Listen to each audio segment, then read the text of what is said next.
Hello everyone, I am Isha and today we are going to start off with the chapter number 4 of class 10th chemistry which is carbon and its compounds. ठीक है, so आज का हमारा beautiful सा topic होने वाला है class 10th science का चैप्टर नंबर 4 जो कि है कार्बन और उसके हम कुछ कंपाउंड्स के बारे में पढ़ेंगे।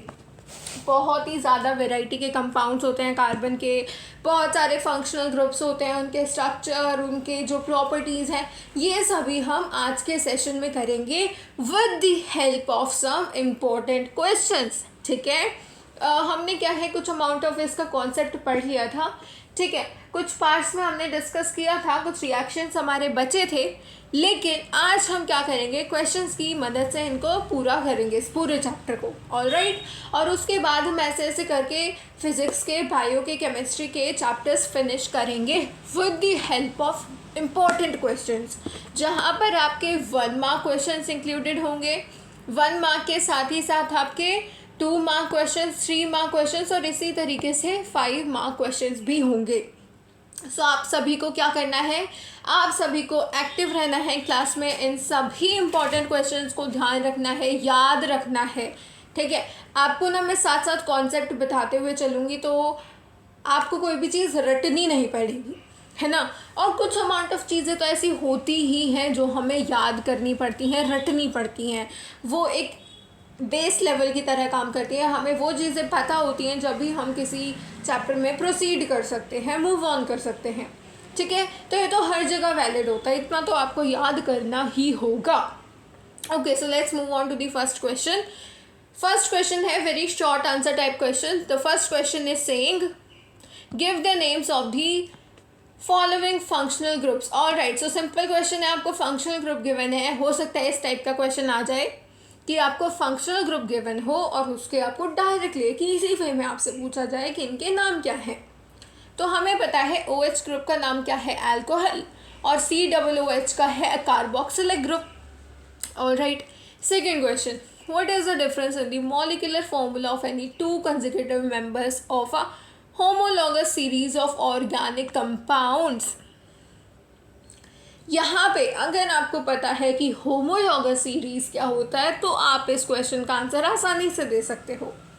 अब यहाँ ध्यान रखना, कई बार क्वेश्चन में जैसे यहाँ मॉलिक्यूलर फॉर्मूला पूछा है ना, बहुत बार क्वेश्चन में मॉलिक्यूलर मास पूछा जाता है। ठीक है, तो मॉलिक्यूलर मास के लिए अलग चीज़ होगी, ऑफ कोर्स मॉलिक्यूलर फॉर्मूले के लिए अलग चीज़ है। तो यहाँ मॉलिक्यूलर फॉर्मूला पूछा है, मास पूछा जाएगा तो इसी का हम मास कैलकुलेट करके बता देंगे। ठीक है, सो ऑर्गेनिक कंपाउंड की होमोलॉगस सीरीज मैंने आपको एक लेक्चर में बताई थी कि क्या होती है। इस तरीके से CH2 क्या होता है, डिफरेंस होता है मॉलिक्यूलर फॉर्मूला में किसी 2 कंसेक्यूटिव मेंबर जो होते हैं होमोलॉगस सीरीज के ऑर्गेनिक कंपाउंड में। यानी कि कंसेक्यूटिव मतलब कि जो लगातार आने वाले जो 2 मेंबर्स हैं उनके बीच में अगर मैं डिफरेंस देखूँ तो वो होगा किसका, CH2 का। ठीक है, CH2 यानी कि कार्बन के साथ 2 हाइड्रोजन्स बॉन्डेड हैं और अब भी 2 स्पेसेस ऐसे खाली हैं जहाँ कोई और हेटेरो एटम आकर या फिर कोई हाइड्रोजन कार्बन कोई भी आकर जुड़ सकता है, बॉन्डिंग कर सकता है। ऑलराइट, सो इसी तरीके से आप बताओगे कि होमोलॉगस सीरीज जो होती है ऑर्गेनिक कंपाउंड की, उनमें जो डिफरेंस होता है मॉलिक्यूलर फॉर्मूले में, that is CH2। Name the compound which on heating with excess concentrated sulfuric acid at 443 Kelvin give ethene। यहाँ पर आपको क्वेश्चन में पूछा गया है, रिएक्टेंट वाली साइड आपसे पूछी गई है, प्रोडक्ट साइड आपको गिवन है दैट इज इथीन, और साथ ही में आपको रिएक्शन कंडीशन दे दी है। ठीक है, यानी कि कॉन्सेंट्रेटेड सल्फ्यूरिक एसिड को आपको लेना है at the temperature 443 kelvin. So product मिल गई आपको, रिएक्शन कंडीशन मिल गई, तो अब आप इजीली बता सकते हो कि आपका रिएक्टेंट क्या होगा। ठीक है, your reactant will be ethanol और concentrated sulphuric acid. Sulphuric acid किस चीज़ की तरह बिहेव करता है, जल्दी से बताओगे मुझे 4 सेक्शन में। सल्फ्यूरिक एसिड किस चीज़ की तरह बिहेव करता है, इस रिएक्शन में हमने सल्फ्यूरिक एसिड का यूज़ क्यों किया। ठीक है, तो वो आप मुझे बताओगे। इथेनॉल का रिएक्शन अगर मैं कर रहा हूँ कॉन्सेंट्रेटेड सल्फ्यूरिक एसिड के साथ विद दिस टेम्परेचर 443 केल्विन, मिलेगा मुझे क्या, ethene plus water. I hope it is clear to you. Now saturated hydrocarbons क्या होते हैं, आई होप आपको पता होगा, सिंपल क्वेश्चन है। जहाँ पर जो कार्बन की वैलेंसी है वो पूरी ही सिंगल बॉन्ड से सेटिस्फाई हो जाए।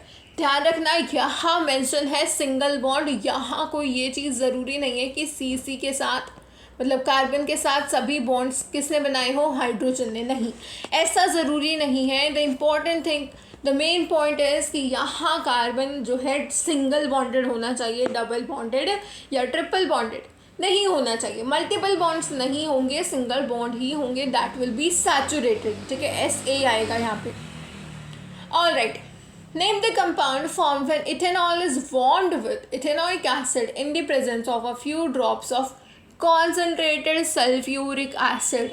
नाउ इस क्वेश्चन में आपको रिएक्टेंट साइड गिवन है, आपको बतानी है क्या प्रोडक्ट साइड, बता दोगे, सिंपल है।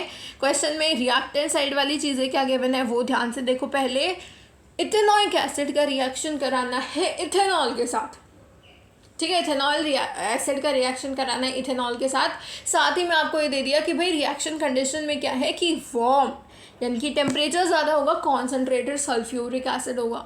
अब बचा क्या है, इसका रिएक्शन करा दो, मिलेगा क्या, इथाइल इथेनोएट प्लस वाटर, ठीक है। सो जब आप एसिड इथेनॉइक एसिड का रिएक्शन अल्कोहल इथेनॉल के साथ कराओगे तो आपको मिलेगा इथाइल इथेनोएट अल्काइल अल्कनोएट, इस तरीके से नेमिंग होती है, ठीक है। सो रिएक्शंस हैं जो कि आपको याद रखने होंगे। अब आपको CH3COOH ये क्या है, फंक्शनल ग्रुप है, जल्दी से बताओ। यहाँ पर जो COOH है वो एक फंक्शनल ग्रुप है, नाम बताओ चैट सेक्शन में, ठीक है। सो अभी हमने पहले भी डिस्कस करा था, फर्स्ट क्वेश्चन यही था। ऑल राइट, सो CH3COOH का आपको स्ट्रक्चर बनाना है। आई होप आप सभी को पता होगा कि COOH का स्ट्रक्चर इतना होता है। कहीं पर भी जैसे propanoic acid, butanoic acid, methanoic acid, कोई भी एसिड आपसे पूछा जाए, आपको अगर ऑइक एसिड है यानी कि कार्बोक्सिलिक ग्रुप आएगा, ये वाला ग्रुप आएगा, और इसमें जो स्ट्रक्चर बनेगा COOH का दैट इज दिस, ऑलवेज, हमेशा यही रहेगा, ठीक है। उसके बाद आप कार्बन के साथ जितने हाइड्रोजन आपको गिवन है क्वेश्चन में या फिर आप वैलेंसी मेंटेन करके स्ट्रक्चर बना सकते हो, सिंपल क्वेश्चन। इथेनॉल मॉलिक्यूल का स्ट्रक्चर बनाना है, सिंपल है ये भी, इथेनॉल मॉलिक्यूल, इथेन, अब यहाँ देखो इथेनॉल, ध्यान से देखो स्ट्रक्चर इथेनॉल का बनाना है। इट क्या बता रहा है कि कितने कार्बन्स हैं, 2 कार्बन्स हैं। एन क्या बता रहा है कि सभी कैसे हैं, सिंगल बॉन्ड है, सभी के पास क्या है, सिंगल बॉन्ड है। ऑल क्या बता रहा है कि यहाँ पर जो फंक्शनल ग्रुप है that is alcohol, OH group. तो बस इस चीज़ को फॉलो करो, स्ट्रक्चर आपका तैयार हो जाएगा। Then what happens when a small piece of sodium is dropped into ethanol. क्या होगा अगर हमने छोटा सा पीस सोडियम का डाल दिया इथेनॉल में। सिंपली आपसे क्या पूछा है, रिएक्शन पूछा है सोडियम और इथेनॉल के बीच का, थोड़ा सा घुमा फिरा के पूछा है, बाकी रिएक्शन ही पूछा है। क्या बनेगा, अल्कोहल है, ये क्या है, मेटल है, बन जाएगा क्या, C2H5ONA and hydrogen gas will be release. अब हम बहुत ही स्पीड में कवर कर रहे हैं क्वेश्चंस को क्योंकि हमें बहुत सारे क्वेश्चंस करने हैं, ठीक है। अगर आपको कोई भी डाउट आता है तो आप कमेंट सेक्शन में या चैट सेक्शन में ज़रूर डाल देना, ठीक है, तो हम वहीं पे रिप्लाई कर देंगे आपको। अभी हम यहाँ स्पीड में हर एक कॉन्सेप्ट को कवर कर रहे हैं, ठीक है। सो इस तरीके से आपका रिएक्शन होगा, जब इथेनॉल का रिएक्शन होगा सोडियम के साथ फॉर्मेशन हो जाएगी सोडियम इथॉक्साइड की विद हाइड्रोजन गैस का इवोल्यूशन, ठीक है। सो क्या होगा, सो सिंपली बताओगे हाइड्रोजन गैस की इवोल्यूशन होगी यानी कि रिलीज होगी hydrogen gas. All right, so next question, state 2 characteristic feature of carbon which when put together give rise to large number of carbon compounds।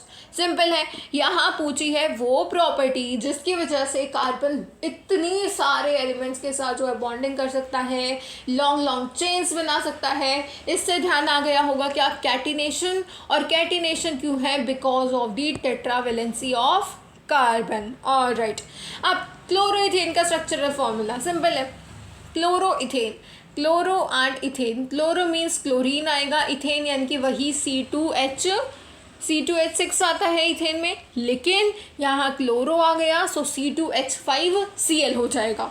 इसी अकॉर्डिंगली आप structure बना दोगे, ठीक है। बस सिंगल बॉन्ड्स लगाने हैं ना, इथेन है यानी कि सिंगल बॉन्ड्स है, एन है, अल्केन है, ठीक है। How many covalent bonds are there in a molecule of ethane C2H6। Covalent bond बताने हैं, यानी कि आपको कैलकुलेट करने हैं number of single bonds. So C2H6 का स्ट्रक्चर देखो, यहाँ यही वाला देख लो। C2H6 का स्ट्रक्चर देखो, यहाँ पर क्या करो, ये क्लोरोइथेन का ना, इसको मान लो कि ये क्या है, हाइड्रोजन है। बात तो वही है, बॉन्ड तो यही रहेगा। इसको C2H6 के स्ट्रक्चर के लिए इसको मान लो कि ये क्या है, हाइड्रोजन है। अब कैलकुलेट करो, 1 2 3 4 5 6 7, कितने बॉन्ड्स हो गए, कितने कोवेलेंट बॉन्ड्स हो गए, 7। सो बस यही आपका आंसर है। Alright, electron dot structure ethane molecule का। इलेक्ट्रॉन डॉट स्ट्रक्चर और ये जो हमने बॉन्ड्स बनाने बहुत ही अच्छे से सीखे थे सेकंड और फर्स्ट लेक्चर में कार्बन वाले चैप्टर के, ठीक है। सो आई होप आप सभी को इसमें कोई भी डाउट नहीं है। क्या करना है, बस लोन पेयर दिखा दो। कार्बन है ना, देखो यहाँ ध्यान से देखो, जस्ट अ सेकेंड। कार्बन के वैलेंस, लोन पेयर नहीं सॉरी, वैलेंस इलेक्ट्रॉन्स, ठीक है। सो वैलेंस इलेक्ट्रॉन्स कितने हैं, कार्बन के 4 हैं। तो इस तरीके से क्या है, कार्बन वाला पोर्शन शो हो रहा है, ठीक है। इस तरीके से यहाँ हमने कार्बन वाला पोर्शन शो कर दिया, जैसे यहाँ कार्बन के इस तरीके से आप दिखा दो, ठीक है। अब हमें C2H6 बनाना है, यानी कि डबल बॉन्डिंग करानी है। डबल बॉन्डिंग करानी है तो हम दोनों एक साइड रखेंगे, इसी तरीके से दूसरे कार्बन के भी दोनों एक ही साइड रखेंगे, सो दैट ये बॉन्ड बना लें। फिर यहाँ हाइड्रोजन का भी एक आ जाएगा, इसी तरीके से यहाँ हाइड्रोजन का एक आ जाएगा, और इस तरीके से आपका पूरा स्ट्रक्चर तैयार हो जाएगा। क्या करना है, ध्यान से सुनो। हाइड्रोजन के अपने साथ एक इलेक्ट्रॉन लेकर आएगा। कार्बन के पास होते हैं 4 इलेक्ट्रॉन, इस तरीके से अरेंज कर दोगे। डबल बॉन्ड बनाने हैं तो 2 एक साइड आ जाएंगे, इस तरीके से फिर ये बॉन्डिंग कर लेंगे। यही कुछ आपको सेट ऑफ रूल्स फॉलो करने हैं ये इलेक्ट्रॉन डॉट स्ट्रक्चर बनाने के लिए। ये हमने ऑलरेडी जो है अपने सेशन 1 और 2 में देखे थे। सो अब यहाँ रिपीट नहीं कर रही हूँ मैं, यहाँ बस मैं आपको इम्पॉर्टेंट क्वेश्चंस दिखा रही हूँ कि कौन कौन से इम्पॉर्टेंट क्वेश्चंस हैं इस चैप्टर के, मतलब पॉसिबल क्वेश्चंस क्या हैं, ठीक है। सो ये मैंने एक्सप्लेनेशन ऑलरेडी आपको दे रखी है स्ट्रक्चर फॉर्मेशन की, अगर आपको कोई डाउट है तो। Alright, now the question is butanone molecule. Butanone, ध्यान से देखो, ONE किसका है, ये फंक्शनल ग्रुप क्या है, कीटोन है।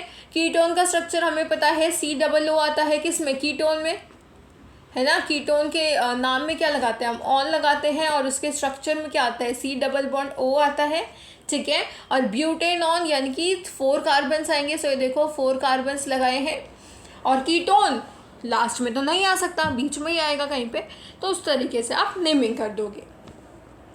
हेक्सेनल मॉलिक्यूल का स्ट्रक्चर बताना है, C5H11CHO। अब हेक्सेनल मॉलिक्यूल, ध्यान से देखो, Al क्या बता रहा है, Al हर एक पे ध्यान दिया करो, ठीक है। Al क्या बता रहा है, एल्डिहाइड है ये, ठीक है। और एल्डिहाइड का मुझे पता है कि क्या होता है, CHO होता है। अगर मुझे स्ट्रक्चर में बनाना है तो CHO लिखूंगी मैं फॉर्मूले वाइज। हेक्स बता रहा है 6 कार्बन है, और एन बता रहा है कि सभी क्या है, सिंगल बॉन्डेड हैं। सो ये क्या है, एल्डिहाइड का फॉर्मूला है, और ये हो गया आपका हेक्सेन का, ठीक है। मतलब ये हो गया पेंटेन का, और ये आप 6 वाला आप अगर काउंट करोगे ना, जैसे एल्डिहाइड का CHO, तो उसको मिला के कितने हो जाएंगे, 6 कार्बन हो जाएंगे। समझ आया? Alright, question, butanone is a 4 carbon पर मॉलिक्यूल कंपाउंड। ब्यूटेनॉन क्या है, 4 कार्बन पर मॉलिक्यूलर कंपाउंड है। फंक्शनल ग्रुप बताना है, अभी बताया था मैंने नेमिंग के टाइम पे कि यहाँ पर प्रेजेंट होता है क्या, कीटोन, और स्ट्रक्चर क्या होता है कीटोन का, C+O, ठीक है। CHO किसका होता है, कमेंट सेक्शन में बताओ, CHO किसका होता है, COOH किसका होता है, ठीक है। ये सभी आपको याद होने चाहिए, रिपीट करते रहोगे तो याद हो जाएंगे। ओके, अब आपको इसकी नेमिंग करनी है, इस कंपाउंड की। सिंपल होती है नेमिंग, बहुत ही ज़्यादा। पहले काउंट करो कितने नंबर ऑफ कार्बन है। सो 1 2 3 4 5 6 नंबर ऑफ कार्बन है, ठीक है। अब ये सभी मैं देख पा रही हूँ सिंगल बॉन्ड है, बट यहाँ आ गया एक ट्रिपल बॉन्ड। ट्रिपल बॉन्ड के लिए हम यूज़ करते हैं आइन, ठीक है। सो ट्रिपल बॉन्ड की तरफ से हम नंबरिंग स्टार्ट करेंगे। सो 1 2 3 हो जाएगा 3, ये 4, ये 5, और ये हो जाएगा 6, ठीक है। सो यहाँ कहाँ पे आ रहा है ट्रिपल बॉन्ड, 1 पे आ रहा है, और ये कितने हैं, 6 कार्बन्स हैं। सो हेक्स 1 आइन, ठीक है। सो हेक्स 1 आइन हो जाएगा, या 1 हेक्स आइन लिख दो, ये क्या हो जाएगा, IUPAC नेम हो जाएगा। क्लियर हुआ सभी को? थम्स अप शो करते रहेंगे चैट या कमेंट सेक्शन में, ठीक है। All right, next question, name the functional group present in each of the following organic compound. Simple है, आपको फंक्शनल ग्रुप बताना है। ध्यान से देखो, C2H5Cl, बहुत ही सिंपल है, तो डायरेक्ट आंसर मिल रहा है Cl आ गया, यानी कि क्लोरो। क्लोरो क्या है, हैलोजन है, हैलाइड है, ठीक है। और यहाँ पर क्या आ रहा है, OH आ रहा है। यहाँ कितने ही कार्बन, कितने ही हाइड्रोजन प्रेजेंट हो, डिपेंड करता है फंक्शनल ग्रुप क्या है, ठीक है। आपसे पूछा गया है फंक्शनल ग्रुप, तो बस उस पर कॉन्सेंट्रेट करो। OH किसका होता है, अल्कोहल का होता है, ठीक है। All right, functional group again, इनमें भी फंक्शनल ग्रुप बताना है। ओके, HCOOH, ध्यान दो, COOH carboxylic acid, CHO aldehyde, पूछा था ना मैंने आपसे अभी चैट सेक्शन में, ठीक है। Name the functional group present in each of the following organic compound. Again the same question. देखो, एक छोटी सी ट्रिक देती हूँ मैं आपको कीटोन्स के लिए। अगर स्ट्रक्चर के बीच में आपको CO दिख जाए ना, कहीं पर भी एकदम से O आ जाए C के साथ, समझ जाओ ये क्या है, कीटोन है। सो ये तो क्या हो गया आपका कीटोन, और यहाँ तो साफ ही साफ दिख रहा है कार्बोक्सिलिक एसिड, और ये हो गया कीटोन, ठीक है, ketone. All right, so I hope आपको फंक्शनल ग्रुप आइडेंटिफाई करने समझ आ चुके हैं, कैसे करने हैं हमें, ठीक है। अगर आपको अभी कुछ क्वेश्चंस क्लियर नहीं हो रहे ना, तो टेंशन मत लो, अभी बहुत सारे क्वेश्चन प्रैक्टिस करने हैं, तो आपको ये सारे कॉन्सेप्ट जो है वो क्लास में ही याद हो जाएंगे, ठीक है। All right, right the name and formula of second member of carbon compounds having functional group OH।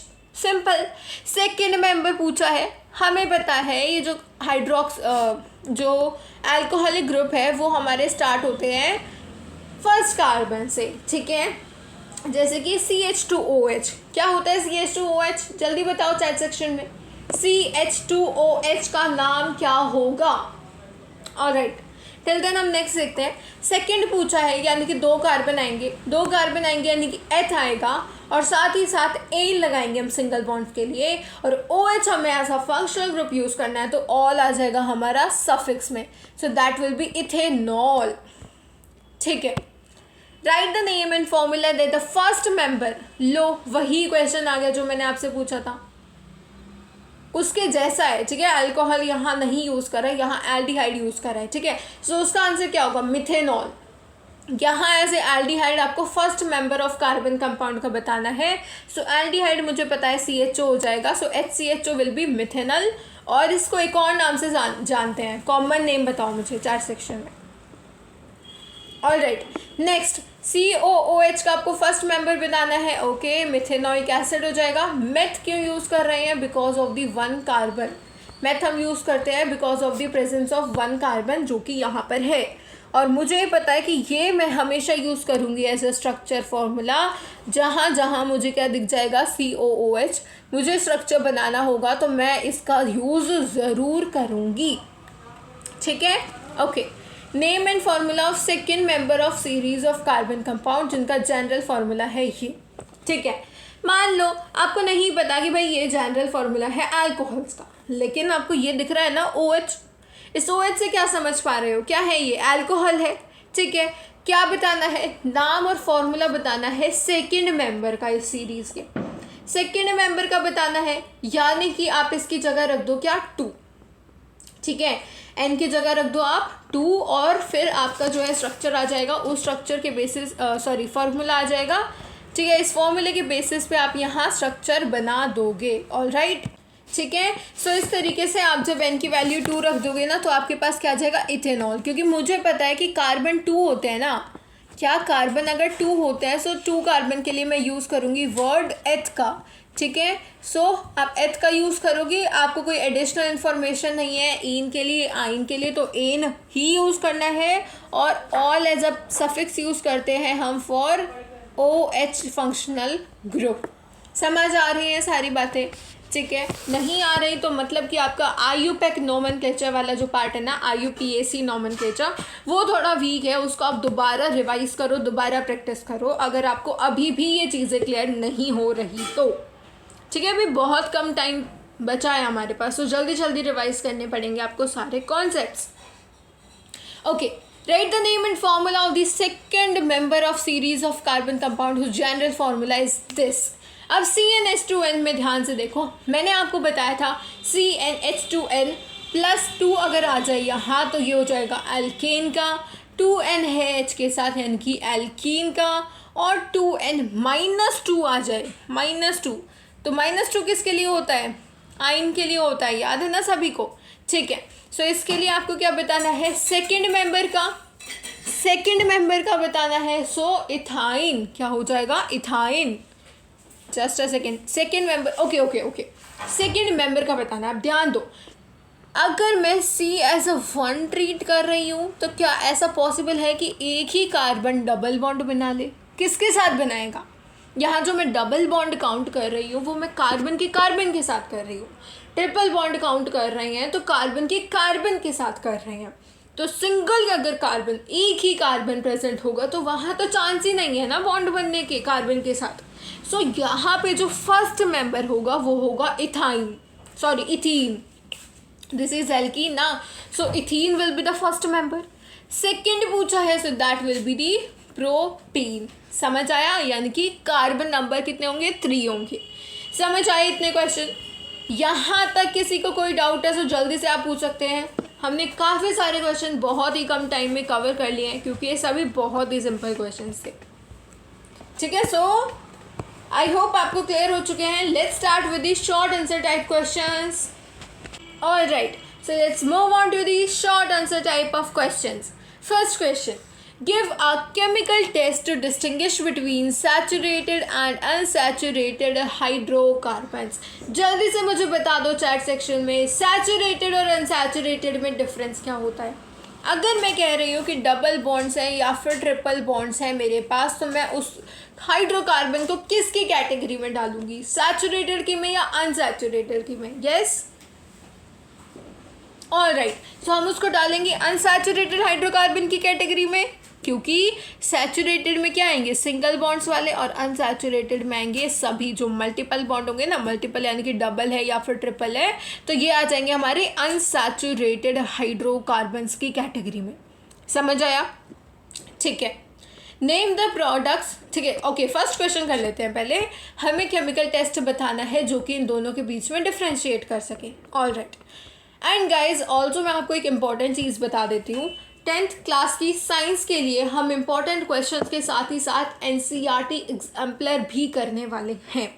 ठीक है, और अगर हम डिस्क्रिप्टिव क्वेश्चंस नहीं करेंगे तो हम सब्जेक्टिव क्वेश्चंस तो ज़रूर कर लेंगे। ठीक है, सब्जेक्टिव क्वेश्चंस नहीं करेंगे तो ऑब्जेक्टिव ज़रूर कर लेंगे, ये कहने का मतलब है मेरा। ठीक है, मतलब MCQ काइंड ऑफ क्वेश्चंस हम सभी करने वाले हैं। ठीक है, क्योंकि अगर आपको कॉन्सेप्ट का पता लग गया ना तो आप डेफिनेशन बना के तो उसकी लिख ही लोगे, वो तो सिंपल चीज़ होती है।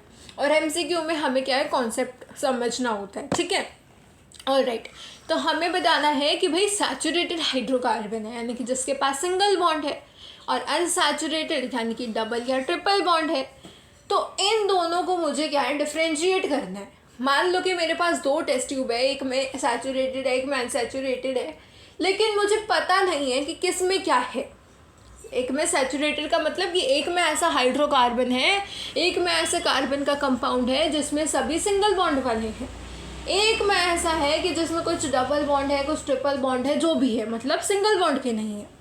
तो मुझे जो है उनको बिना बताए, उनका नाम नहीं पता, मुझे ये नहीं पता कौन से हैं, बिना ऐसे बताए कि नाम क्या है, मुझे सिर्फ ये चेक करना है कि वो किस टाइप के हैं। तो क्या टेस्ट होगा? ब्रोमीन वाटर वाला। ठीक है, सो क्या कर सकते हो आप? ब्रोमीन वाटर ऐड कर सकते हो। सैचुरेटेड हाइड्रोकार्बन जो है रिएक्ट नहीं करेंगे, लेकिन जो अनसैचुरेटेड हाइड्रोकार्बन्स हैं वो डीकलराइज कर देंगे ब्रोमीन वाटर को, whereas unsaturated hydrocarbon will decolorize the bromine water। यहाँ पर मुझे ये बताओ कि ब्रोमीन का कलर कैसा होता है, मतलब कि ब्रोमीन वाटर का थोड़ी सी एडिशनल इन्फॉर्मेशन इस क्वेश्चन से अलग। देखो, ब्रोमीन वाटर का कलर होता है ऑरेंज रेडिश सा। ठीक है, अब जैसे ही मैं उसको अनसैचुरेटेड हाइड्रोकार्बन वाले सॉल्यूशन में, मिक्सचर में डालूंगी तो वहाँ रिएक्शन होगा। ठीक है, रिएक्शन होगा, तो रिएक्शन से अब रिएक्शन हो चुका है तो यानी कि अलग कंपाउंड बन चुका है। सो ब्रोमीन का जो कलर था वो चला जाएगा और डीकलराइज हो जाएगा। लेकिन सैचुरेटेड वाले जो है ऐसा रिएक्शन शो नहीं करते, यानी कि अगर उसका कलर वही रहा ब्रोमीन सॉल्यूशन का अगर जो कलर था वही कलर रहा, यानी कि क्या है, सैचुरेटेड है। अगर वो डीकलराइज हो गया यानी कि क्या है, अनसैचुरेटेड है। समझ आया? Alright, second question, name the products formed when ethanol Burns in air. आपको प्रोडक्ट्स बताने हैं जब इथेनॉल की बर्निंग होगी, कहाँ पर? एयर में। तो इथेनॉल क्या है? एक हाइड्रोकार्बन है, और हमने पढ़ा है कि हाइड्रोकार्बन जब रिएक्शन करते हैं बर्निंग का तो क्या बनता है, ठीक है, वही कॉमन वाली चीज़ें आपको लिखनी है। What two forms of energy are liberated on burning alcohol. Liberated मतलब रिलीज, कौन से दो फॉर्म ऑफ एनर्जी रिलीज होंगी बर्निंग अल्कोहल में? चलो पहले क्वेश्चन फर्स्ट का देख लेते हैं, यानी कि सेकंड क्वेश्चन का। इथेनॉल की बर्निंग करानी है एयर में। अब बर्निंग के लिए मुझे कौन सी गैस चाहिए होती है बर्निंग के लिए? ऑक्सीजन। ऑक्सीजन डालोगे इथेनॉल के साथ, ऑक्सीजन। अब इथेनॉल नाम कैसे आया? आई होप नाम से मतलब स्ट्रक्चर कैसे आया? ईथ यानी कि दो कार्बन, एन यानी कि सिंगल बॉन्ड यानी कि H5, और ऑल यानी कि OH। समझ आया? सो ये क्या हो गया? इथेनॉल। प्लस ऑक्सीजन क्यों कराया? क्योंकि यहाँ पर हमें दे रखा है क्या? बर्निंग, और बर्निंग होती है in the presence of oxygen. So burning के प्रोडक्ट्स क्या होंगे? कार्बन डाइऑक्साइड, वाटर और हीट। ये क्या होते हैं? कंबशन रिएक्शंस के प्रोडक्ट। नेक्स्ट क्वेश्चन में आपसे पूछा था कि वो कौन से, मतलब जो एनर्जी है वो किस टाइप की एनर्जी लिबरेट होगी बर्निंग अल्कोहल में। सो कैसी बर्निंग अल्कोहल, यानी कि अगेन बर्निंग हो रही है। सो हीट एनर्जी और लाइट एनर्जी, क्योंकि ये क्या है? C2H5OH क्या है? ये अल्कोहल ही तो है, ये OH आ रहा है, अल्कोहल ही तो है। सो यहाँ रिलीज क्या हो रही है? हीट एनर्जी और साथ में लाइट एनर्जी। सो यही आपको मेंशन करना है, ठीक है। Why is the reaction between methane and chlorine considered a substitution reaction? Chlorine और मीथेन के बीच में अगर मैं रिएक्शन कराती हूँ तो हम उसको देखते हैं कि एज अ सब्सटीट्यूशन रिएक्शन हम उसको ट्रीट करते हैं। ऐसा क्यों होता है? फर्स्ट ऑफ ऑल जो क्वेश्चन अराइज करता है दैट इज़ कि सब्सटीट्यूशन रिएक्शन होता क्या है। सो सब्सटीट्यूशन रिएक्शन की अगर मैं बात करूँ तो वहाँ देखो, यहाँ मीथेन की मैं बात करूँ तो दैट इज़ CH4, ठीक है। यहीं पर देखते हैं मीथेन क्या होता है। CH4 एक कॉमन फॉर्मूला जो आप सभी को आई होप पता होगा। क्लोरीन Cl2 की फॉर्म में एग्जिस्ट करता है। अब यहाँ पर ध्यान दो तो C के साथ क्या है? 4 हाइड्रोजन एटम्स हैं। तो एक हाइड्रोजन एटम, अब 4 थे ना, 4 हाइड्रोजन थे, तो क्लोरीन ने एक हाइड्रोजन को हटा के अपनी जगह बना ली कि एक हाइड्रोजन तू जा और तेरी जगह मैं आ जाती हूँ, ठीक है। सो क्या बन गया? C के साथ 3 हाइड्रोजन और क्या आ गया? साथ में एक क्लोरीन आ गया, तो CH3Cl हो गया। और निकला क्या? ये वाला हाइड्रोजन निकल गया, और यहाँ 2 क्लोरीन लिए थे तो एक क्लोरीन बच गया, तो HCl बच गया। समझ आया कैसे किया? इसी तरीके से अगर ये रिएक्शन और आगे बढ़ता है तो यहाँ कार्बन के साथ कितने हैं? 3 हाइड्रोजन है और क्या है? एक क्लोरीन है। अगर मैं इसी रिएक्शन में और ज़्यादा क्लोरीन प्रोवाइड कर दूं, सो और ज़्यादा क्लोरीन प्रोवाइड करने पे आई होप आप समझ गए हैं, एक और हाइड्रोजन जो है ये क्लोरीन कट कर देगा। एक और हाइड्रोजन कट करके क्या करेगा? अपनी पोजीशन यहाँ बना लेगा। अब कितने? 2 हाइड्रोजन बचेंगे, और एक क्लोरीन के आने के बाद 2 क्लोरीन हो जाएंगे। क्या हो जाएगा? CH2Cl2, ठीक है। और इसी तरीके से रिएक्शन प्रोसीड करता है। तो अब मैं इसको सब्सटीट्यूशन रिएक्शन क्यों बोलती हूँ? क्योंकि सब्सटीट्यूट क्या होता है? एक की जगह ले लेना। जब एक की जगह कोई और ले ले, सब्सटीट्यूट कहते हैं ना, एज अ सब्सटीट्यूट काम करेगा, मतलब कि उसको रिप्लेस करने का काम करेगा, ठीक है। अब यहाँ सब्सटीट्यूशन रिएक्शन इसीलिए कहा क्योंकि जो क्लोरीन एटम है ना, वो क्लोरीन एटम क्या कर रहा है? सब्सटीट्यूट कर रहा है H एटम को मीथेन के। मीथेन क्या है? CH4। तो इसके जो H एटम्स हैं, जो 4 H एटम हमने देखे थे, उनमें से सब्सटीट्यूट करता जा रहा है क्लोरोमीथेन बनाने के लिए और हाइड्रोजन क्लोराइड बनाने के लिए। समझ आया? बहुत ही धीरे धीरे मैंने आपको एक कॉन्सेप्ट समझाया है ताकि आपको समझ आ जाए, ठीक है। सो ये तीनों रिएक्शंस क्लियर है ना?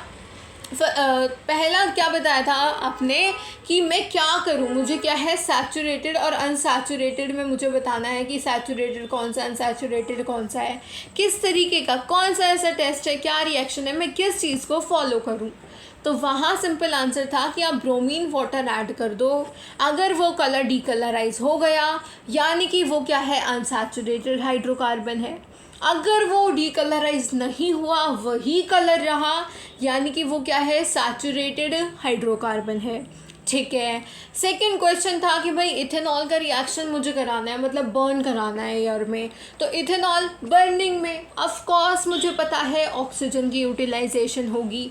सो इथेनॉल विद ऑक्सीजन किस चीज़ की फॉर्मेशन होगी, कार्बन डाइऑक्साइड की with water light and heat energy. ठीक है। साथ ही में मुझे पता है इथेनॉल OH आ रहा है, ऑल आ रहा है, ऑल सफिक्स फॉर अल्कोहल्स। ठीक है। OH है यानी कि अल्कोहल है। सो अल्कोहल का जब बर्निंग हो रही है अल्कोहल की, तो किस फॉर्म में एनर्जी का रिलीज़ हो रही है, एनर्जी लिबरेशन किस फॉर्म में है, हीट और लाइट एनर्जी की फॉर्म में, तो वही हमने यहाँ मेंशन किया। फिर आपसे पूछा था कि भाई हम सब्स्टिट्यूशन रिएक्शन क्यों कहते हैं क्लोरीन और मीथेन के रिएक्शन को, तो ये भी सिंपल है भाई, जब क्लोरीन जो है हाइड्रोजन को सब्स्टिट्यूट कर रहा है तो हम क्या नाम देंगे, सब्स्टिट्यूशन रिएक्शन का नाम देंगे। समझ आया? Okay, I hope it's clear to you. Next, why are covalent compounds generally poor conductors of electricity. Very important question, simple भी है इंपॉर्टेंट भी है। सिंपल इसीलिए क्योंकि बस एक वर्ड में आंसर है कि भाई ये आयंस नहीं बनाते। इम्पॉर्टेंट इसीलिए है क्योंकि ये कॉन्सेप्ट बेस्ड क्वेश्चन है, बताया था मैंने आपको क्लास में।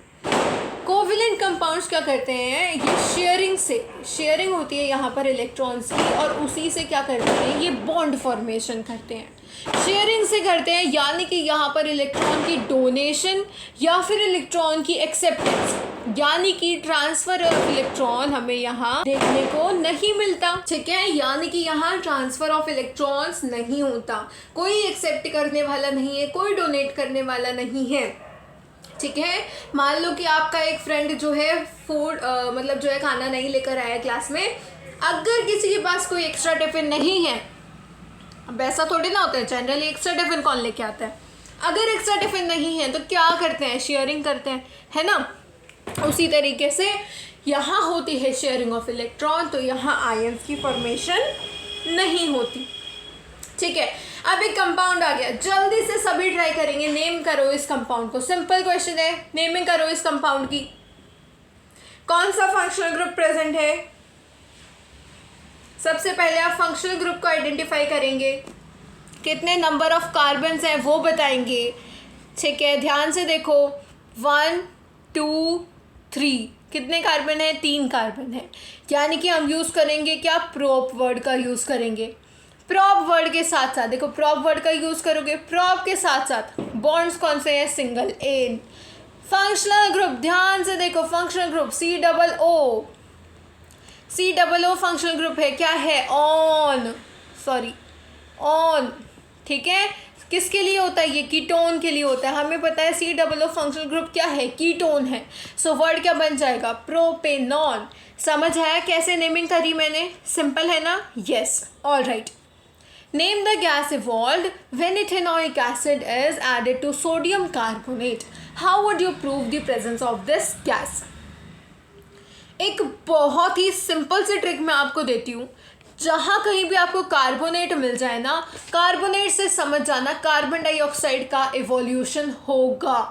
और गैस पूछी है, प्रूफ पूछा है कि प्रेजेंस कैसे प्रूव करोगे, बहुत बार प्रूव करिए चैप्टर 2 और 1 और 2 में, है ना। हमें पता है लाइम वाटर के साथ रिएक्शन करा दो, मिल्की हो जाएगा, तो कार्बन डाइऑक्साइड की प्रेजेंस का प्रूफ हो जाएगा। ठीक है, जिस किसी बच्चे को रिएक्शन याद नहीं है, इतना भी आप लिख दोगे ना, कुछ अमाउंट ऑफ मार्क्स तो आपको मिल ही जाएंगे। पर आपको ये ट्रिक पता होनी चाहिए कि भाई कार्बोनेट है अगर रिएक्टेंट साइड में, तो प्रोडक्ट में मुझे कार्बन डाइऑक्साइड तो मिलेगी ही मिलेगी। बाकी आप रिएक्शन पे भी फोकस करो। रिएक्शन क्या है, इथेनॉइक एसिड CH3COOH यानी कि 2 कार्बन का कंपाउंड होगा, ऑइक एसिड यानी कि COOH यहाँ पर ग्रुप प्रेजेंट होगा। ठीक है, रिएक्शन कराना है सोडियम कार्बोनेट के साथ, मिलेगा क्या, यहाँ पर मिलेगा हमें sodium ethoxide plus water plus carbon dioxide. ठीक है, अब मैंने क्या करा है, इस कार्बन डाइऑक्साइड के प्रेजेंस को चेक करने के लिए कैल्शियम हाइड्रोक्साइड लाइम वाटर के सॉल्यूशन में डाल दिया और यहाँ बन जाएगा कैल्शियम कार्बोनेट वाटर। इसकी वजह से क्या आ जाएगी, मिल्की अपीयरेंस यहाँ पर आ जाएगी। ठीक है, समझ आ गया क्वेश्चन। अब जिसको क्वेश्चन क्लियर हो रहे हैं थम्स अप शो करेंगे चैट सेक्शन में। ऑलराइट, नेक्स्ट क्वेश्चन सिंपल है, नेम और मॉलिक्यूलर फॉर्मूला बताना है आपको एक ऑर्गेनिक कंपाउंड का जिसका सफिक्स जो है ना नाम में वो ऑल है। जल्दी से बताओ ऑल किसके साथ आता है, बहुत बार रिपीट हो गया आज की क्लास में, OH के साथ, अल्कोहल के साथ, हैविंग 2 कार्बन एटम। अब मुझे क्या इन्फॉर्मेशन मिल गई, OH है, एज अ फंक्शन ग्रुप मेरे पास क्या है, एज अ फंक्शन ग्रुप मेरे पास है OH और 2 कार्बन है यानी कि C2। With the help of a balanced chemical equation, indicate what happens when it is heated with excess of concentrated H2SO4। आपसे इसके साथ साथ आपसे क्वेश्चन में ये भी पूछा है रिएक्शन, ध्यान दो। OH है तो अब मुझे पता है C2H5 हो जाएगा और साथ में हम OH लगा देंगे। ठीक है, सो C2H5OH हो जाएगा या फिर यहाँ C2H6O लिखा है ना तो 5 + 1 6 हो गया, तो आप उसको वैसे भी मेंशन कर सकते हो C2H6O। ठीक है, एक ही बात है। कुल मिला के यहाँ आपका कंपाउंड क्या है, इथेनॉल बनेगा क्योंकि 2 कार्बन है और ऑल के साथ एंड हो रहा है। ठीक है, सो इथेनॉल रिएक्शन कराना है कॉन्सेंट्रेटेड सल्फ्यूरिक एसिड के साथ, करा दो, पता है हमें क्या बनेगा, हमने ऊपर भी डिस्कस करा था ऐसा एक रिएक्शन 1 मार्क का क्वेश्चन में। जब सल्फ्यूरिक एसिड के साथ रिएक्शन होगा इथेनॉल का यानी कि अल्कोहल का, तो फॉर्मेशन हो जाएगी इथीन की। यहाँ टेम्परेचर जो यहाँ हीट मेंशन है ना, यहाँ मैंने आपको टेम्परेचर बताया था, टेम्परेचर बता दो एक बार चैट सेक्शन में। मैंने बताया था कि यहाँ पर कंडीशन में जो हीट की जगह एग्जैक्ट टेम्परेचर कंडीशन क्या रिक्वायर्ड है। ठीक है, सो इथीन की फॉर्मेशन हो जाएगी और साथ में वाटर की रिलीफ, वाटर मिल जाएगा हमें। ठीक है, all right, so our next question is right the, अब उसी तरीके से क्वेश्चन है, write the names and molecular formula of 2 organic compound जिनका फंक्शनल ग्रुप सफिक्स है एज ओइक एसिड। बता दो चैट सेक्शन में, सिंपल है बहुत ज़्यादा। ओइक एसिड COOH ग्रुप तो नहीं होगा ना, या वही होगा, यस वही होगा COOH ग्रुप। ठीक है, with the help of a balanced chemical equation and explain what happens when any one of them reacts with sodium hydroxide। Question को ध्यान से पढ़ो, आपको क्या बताना है, नेम और मॉलिक्यूलर फॉर्मूला बताना है 2 ऑर्गेनिक कंपाउंड्स का जिनका फंक्शनल ग्रुप है ओइक एसिड। ठीक है, सो ऑर्गेनिक अब 2 पूछे तो आप एक पहले वाला लिख दो, एक दूसरे वाला लिख दो। ठीक है, एक मैंने क्या लिख दिया, एक मैंने फर्स्ट वाला लिख दिया, that will B methanoic acid, जहाँ मैंने COOH के साथ सिर्फ 1 कार्बन ऐड किया। ठीक है, और उस कार्बन के साथ H भी आएगा तो CH2COOH हो जाएगा, या फिर हम ऐसे भी लिख सकते हैं CH2O2 और इथेनोइक एसिड C2H4O2। ठीक है, सो ये तो हो गए हमारे ओइक एसिड वाले। अब जो है आपको एसिड का रिएक्शन दिखाना है सोडियम हाइड्रोक्साइड के साथ। अब ये बताओ मुझे, ये क्या है, एक एसिड है, सोडियम हाइड्रोक्साइड क्या है, एक बेस है। ठीक है, फॉर्मेशन किसकी हो जाएगी, सॉल्ट की हो जाएगी, सोडियम इथेनोएट CH3COONA। फॉर्मेशन किसकी हो जाएगी, सोडियम इथेनोएट प्लस वाटर की। समझ आया। ठीक है, सो इस तरीके से आपको क्वेश्चन अटेम्प्ट करना था। अब हम चलते हैं नेक्स्ट क्वेश्चन पे। नेक्स्ट क्वेश्चन में पूछा है होमोलोगस सीरीज के बारे में। So what is homologous series, which two of the following organic compounds belong to the same homologous series। अब homologous series में क्या पता है आपको, जल्दी से बताओ क्या होता है homologous series में, जहाँ पर 2 के बीच का जो डिफरेंस है ना, यहाँ पर क्या होता है, 2 जो कंसेक्यूटिव कंपाउंड्स हैं उनके बीच का जो डिफरेंस आता है ना नंबर ऑफ कार्बन में, हाइड्रोजन में, वो डिफरेंस सेम आता है। डिफरेंस क्या आता है, वो सेम आता है। वो एल्केन की भी हो सकती है, एल्कीन, अल्काइन, किसी फंक्शनल ग्रुप की, किसी की भी हो सकती है। अब यहाँ आपको ध्यान दो, देखो ये डेफिनेशन दे रखी है, homologous series is a group of organic compounds which have same functional group and are similar in chemical properties. ठीक है, इनके फंक्शनल ग्रुप क्या होते हैं इस केस में, सेम होते हैं, और इसी वजह से क्योंकि फंक्शनल ग्रुप सेम है तो इनकी केमिकल प्रॉपर्टीज़ भी क्या होती हैं, सेम होती हैं. ठीक है, सो अब देखो डिफरेंस, मैंने कहा था ना डिफरेंस सेम होता है, और वो डिफरेंस कितना होता है, CH2 का डिफरेंस होता है in its molecular formula and 14U in its molecular mass. यहाँ एक MCQ वाले क्वेश्चन में हमने डिस्कशन किया था कि मॉलिक्यूलर फॉर्मूला में डिफरेंस पूछा या मॉलिक्यूलर मास में डिफरेंस पूछा है, उसका ध्यान रखना. अब 14 कैसे है उसका ध्यान दो. CH2 में क्या है, C है +2 हाइड्रोजन है. C का मॉलिक्यूलर जो एटॉमिक मास होता है वो क्या होता है, 12 होता है, प्लस हाइड्रोजन का क्या होता है, 1 होता है. ठीक है, सो 12 + 2 × 1 करोगे तो क्या आ जाएगा, ये क्या है, ये 2 है. 12 + 2 × 1 करोगे तो क्या आ जाएगा, 14 आ जाएगा. इसी वजह से 14U का यहाँ पर क्या होता है, डिफरेंस होता है उनके मॉलिक्यूलर फॉर्मूले में, और वैसे सॉरी मॉलिक्यूलर मास में, और फॉर्मूले में CH2 का डिफरेंस होता है. ठीक है, सो अब आपसे पूछा था इनमें से कौन से ऐसे कंपाउंड है जो कि एक होमोलॉगस सीरीज को बिलोंग करते हैं. सो सबको आप उनका ना ऐसे करो कि आपको जनरल फार्मूला पता होगा, है ना. सो जनरल फार्मूला की टर्म्स में इनको रिप्रेजेंट कर दो. सो C2H6O को मैं देखूँ तो C2H5OH लिख सकती हूँ. CH4O को मैं क्या लिख सकती हूँ, CH3OH लिख सकती हूँ. तो ये दोनों क्या हो गए, OH हो गया, यानी कि सेम इनकी क्या है, होमोलॉगस सीरीज है.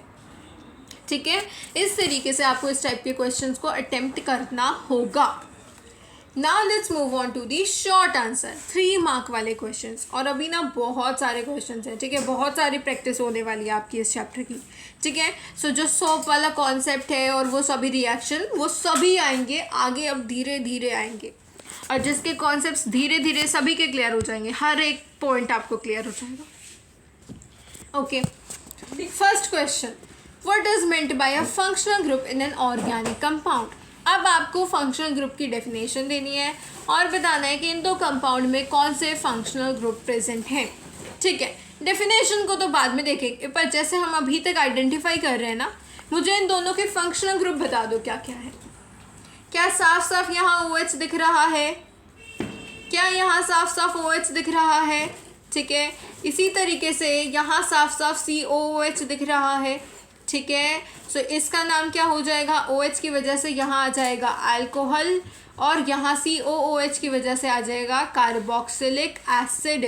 कार्बोक्सिलिक एसिड, समझ आया, डायरेक्ट आइडेंटिफाई कर लिया ना. ठीक है, state 1 point of difference between soap and synthetic detergent. ये आ गया आपका क्वेश्चन, सोप और डिटर्जेंट वाले डिफरेंस का. अब यहाँ तो ये शॉर्ट था, क्वेश्चन के साथ कॉम्बिनेशन था, तो एक ही पॉइंट ऑफ डिफरेंस पूछा है. अब अगर इंडिविजुअली इन्हीं का क्वेश्चन आएगा तो आपको 3 से 4 पॉइंट लिखने पड़ सकते हैं. तो हर एक चीज़ के लिए आप तैयार रहना.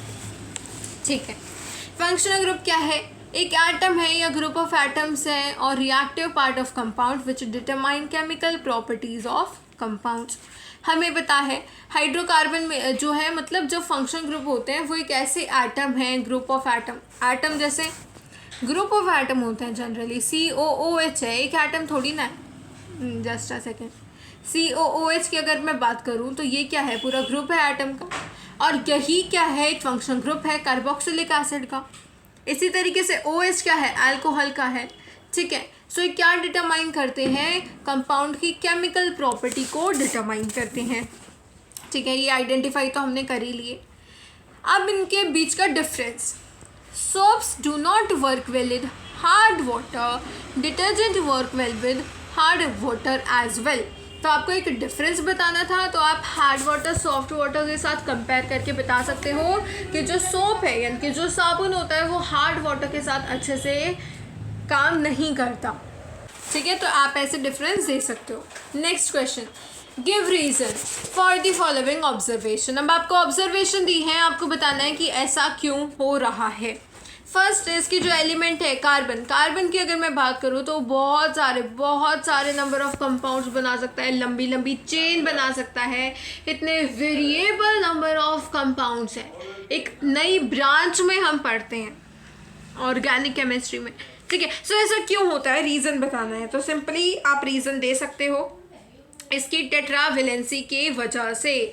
क्या क्या रीज़न है, टेट्रावेलेंसी की वजह से, कैटिनेशन प्रॉपर्टी है, छोटा साइज है, ठीक है, स्टेबल कोविलेंट बॉन्ड्स ये बना सकता है, ठीक है। सो यही आप पॉइंट्स की फॉर्म में भी बना सकते हो या फिर ऐसे ही भी लिख सकते हो। स्टेबल कोविलेंट बॉन्ड्स बनाता है यानी कि कैटिनेशन की प्रॉपर्टी, और tetravalency, tetra means what, tetra means 4, valency means हमें पता है कि आउटर मोस्ट शेल में जो नंबर ऑफ इलेक्ट्रॉन होते हैं इसमें 4 होते हैं, तो टेट्रा 4 वैलेंसी यानी कि लास्ट शेल में नंबर ऑफ इलेक्ट्रॉन्स है 4, इसीलिए क्यों, क्योंकि हमें पता है फुलफिल करने के लिए 8 चाहिए यानी कि 4 की और रिक्वायरमेंट है, तो यहाँ 4 इलेक्ट्रॉन और आ सकते हैं यानी कि यहाँ पर 4 बॉन्ड और बन सकते हैं, +4, समझ आया, alright. Second, the air holes of a gas burner have to be adjusted when the heated vessel get blackened by the flame. Simple question है, थोड़ा सा सैचुरेटेड अनसैचुरेटेड फ्लेम कलर इन सभी चीज़ों पे बेस्ड है, थोड़ा सा रिवाइज करो सभी, क्यों होता है ऐसा। यस, यहाँ तक कोई डाउट है तो सभी पूछेंगे चैट कमेंट सेक्शन में, ठीक है। सो आई होप आपके सारे कॉन्सेप्ट्स क्लियर हैं। ऑलराइट, आगे चलते हैं। देखो यहाँ पर अब देखो, अगर आपको पता भी नहीं ना इस टाइप के क्वेश्चन, तो थोड़ा सा आप क्वेश्चन में से ही ले लो स्टेटमेंट, पहले तो यही करना है आपको कि एयर होल्स जो हैं गैस बर्नर के वो ऐसा हो जाता है, क्योंकि अब देखो एयर होल्स की बात करी गई है तो कहीं ना कहीं इन होल से ना एयर पास कर रही होगी, ठीक है। सो उसी टाइप से एयर होल जो है गैस बर्नर के, उनको ओपन करा जाता है, एडजस्ट करा जाता है, साफ करा जाता है ताकि उनके अंदर से एयर पास कर सके। एयर पास करा के क्या करोगे, एयर मीन्स हवा, हवा में क्या है, ऑक्सीजन है। ऑक्सीजन क्यों चाहिए हमें, कंप्लीट कंबशन के लिए चाहिए, सो दैट कंप्लीट कंबशन हो सके, ठीक है। और कंप्लीट कंबशन ही होगा तो ही जो हमारे वेसल्स हैं वो काले नहीं पड़ेंगे, जैसे अनसैचुरेटेड और सैचुरेटेड का कॉन्सेप्ट होता है यहाँ पे। अब मैं बात करूँ अनसैचुरेटेड जो हाइड्रोकार्बन्स होते हैं उनकी बर्निंग से येलो फ्लेम निकलती है, सैचुरेटेड वालों से ब्लू फ्लेम निकलती है ना, जो कलर होता है फ्लेम का वो ब्लू होता है, येलो होता है। अब येलो वाले जो है ब्लैकनिंग कर देते हैं, क्यों कर देते हैं, इनकम्प्लीट कंबशन की वजह से, ठीक है। सो ये कॉन्सेप्ट है कुछ ऐसा, आपको ध्यान रखना है। Third, use of synthetic detergent causes pollution of water. Synthetic detergent का यूज़ जो है वाटर पोल्यूशन कॉज कर रहा है, ऐसा क्यों है। कुछ सिंथेटिक जो डिटर्जेंट है, सिंथेटिक का आई होप आप सभी को पता होगा, यानी कि जो नेचुरली नहीं बल्कि हमने आर्टिफिशियली सिंथेसाइज करे हैं, ठीक है। सो कुछ जो आर्टिफिशियली सिंथेसाइज जो डिटर्जेंट्स हैं ये सी है, ठीक है। कुछ जो आर्टिफिशियली जो हमने डिटर्जेंट्स बनाए हैं वो नॉन बायोडिग्रेडेबल हैं। सिंपल, अगर आपको पता भी नहीं ना तो ये लॉजिक तो सिंपल है भाई, नॉन बायोडिग्रेडेबल होंगे जब भी तो पॉल्यूशन कॉज करेंगे, पॉल्यूशन का कारण जब भी तो बनेंगे अगर कोई चीज़ नॉन बायोडिग्रेडेबल है, यानी कि जो नेचुरल थिंग्स के द्वारा ठीक नहीं करी जा सकती, यानी कि डिग्रेड नहीं करी जा सकती है ना, ठीक है। What is ethanoic acid, right the formula of functional group present in this acid. Simple है, बहुत बार रिपीट हो गया भाई, देखो ओइक एसिड आ रहा है सफिक्स में, ओइक एसिड आ रहा है, आई होप आप सभी बता दोगे फंक्शनल ग्रुप क्या हो जाएगा, COOH हो जाएगा, इथेन। अब फॉर्मूला बताने के लिए, फॉर्मूले के लिए बता रही हूँ, C2N H5, वैसे तो 6 आना था लेकिन एक की जगह COOH ने ले ली, ठीक है। यस, लेकिन अब यहाँ ध्यान से देखो, यहाँ पर है हमारा इथेनोइक एसिड, यहाँ पर ओइक एसिड का भी तो एक कार्बन हम काउंट कर रहे हैं COOH में, तो यहाँ पर हम एक ही कार्बन लेंगे और एक कार्बन के साथ हम कितने हाइड्रोजन लेंगे, 3 हाइड्रोजन्स लेंगे। सो क्या हो जाएगा, CH3COOH हो जाएगा, ठीक है। और राइट, उसके बाद आपको क्या है, What special name is given to its 5 to 8% solution in water, ठीक है, आपको वो स्पेशल नेम बताना है। How does ethanoic acid react with sodium carbonate, sodium carbonate के साथ रिएक्शन। अब तक आपने बहुत बार ये रिएक्शन नोटिस कर लिया होगा, इथेनोइक एसिड का reaction with sodium carbonate. I hope बहुत सारे बच्चों को तो ये रिएक्शन याद भी हो गया होगा अभी तक, है ना, रिपीटेड क्वेश्चन है ना, याद करके जाना है रिएक्शन। केमिकल इक्वेशन लिखनी है आपको और कॉमन नेम बताना है सॉल्ट का जो बना है, ठीक है। अब ये तो मैंने आपको बता दिया, ये इथेनॉइक एसिड है, फॉर्मूला है, फंक्शनल ग्रुप क्या है, ऑयलिक एसिड COOH। अब 5 to 8% जो सोल्यूशन होता है इथेनॉइक एसिड का उसको हम क्या बोलते हैं, विनेगर बोलते हैं।